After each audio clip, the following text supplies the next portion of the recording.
মন্ত্ৰী জয়ন্ত মল্ল বৰুৱাই এইবাৰ ফেচবুকত লিখিছে নিন্দা ককৰ্থনা অন্ত পেলাবলৈ মন্ত্ৰীয়ে ফেচবুকৰ জৰিয়তে লিখিলে দাবী আছিল ক্ষমা খোজাৰ কিন্তু ক্ষমাৰ বিপৰীতে দুখ প্ৰকাশে কৰিলে সংবাদমেলত প্ৰশ্ন সোধা সাংবাদিক তিৰস্কাৰ কৰি চাৰিওফালে ককৰ্থনাৰ সন্মুখীন হৈছে নিজকে নিকা সৎ বুলি প্ৰতিষ্ঠিত কৰিব খোজা মন্ত্ৰী জয়ন্ত মল্ল বৰুৱা তেওঁৰ এই দাম্ভিকতাৰ বাবে সাংবাদিকক ক্ষমা বিচাৰিলে খুদ মুখ্যমন্ত্ৰীয়ে জয়ন্ত মল্লকেই ৰাজনীতিৰ পাঠ পঢ়াই এয়া ভুল বুলি ক'লে দিলীপ শইকীয়ায়ো সাংবাদিকক কৰা এই অপমানৰ পাছতে চাৰিওফালে ককৰ্থনা মন্ত্ৰীজনক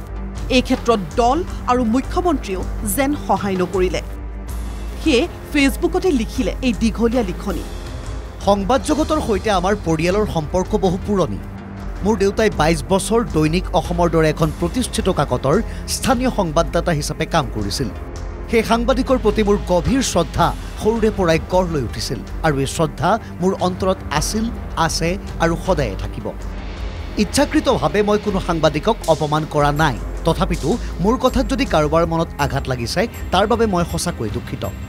লগতে এটা কথা মই বিনম্ৰতাৰে স্পষ্ট কৰি দিব খোজো যে সিদিনাৰ সংবাদমেলত কোনো সাংবাদিকক তুচ্ছ কৰাৰ মানসিকতাৰে মই একো কথা কোৱা নাছিলোঁ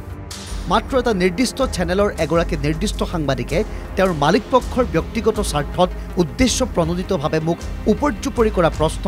বা এক প্ৰকাৰৰ জেৰাত অতিষ্ঠ হৈ মোৰ মুখেৰে এষাৰ নক'বলগীয়া বাক্য ওলাই গৈছিল সেই বাক্যশাৰী মই নিশ্চয় ক'ব নালাগিছিল মই যদিও এগৰাকী নিৰ্দিষ্ট সাংবাদিকক উদ্দেশ্য কৰি সেই বাক্যশাৰী কৈছিলোঁ তাক লৈ সমগ্ৰ সাংবাদিক সমাজে দুখ পোৱা বুলি জানি মই নিজেও মনত বৰ আঘাত পাইছোঁ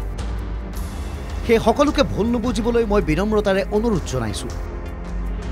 দুখ কৰিলে ঠিকেই কিন্তু ক্ষমা নুখুজিলে মন্ত্ৰীজনে এনে সময়ত এতিয়াও বহুতেই দাবী কৰিয়ে আছে দুখ প্ৰকাশ কৰিছে ঠিকেই আছে কিন্তু ক্ষমা খুজিবই লাগিব ব্যুৰো ৰিপৰ্ট NKTV+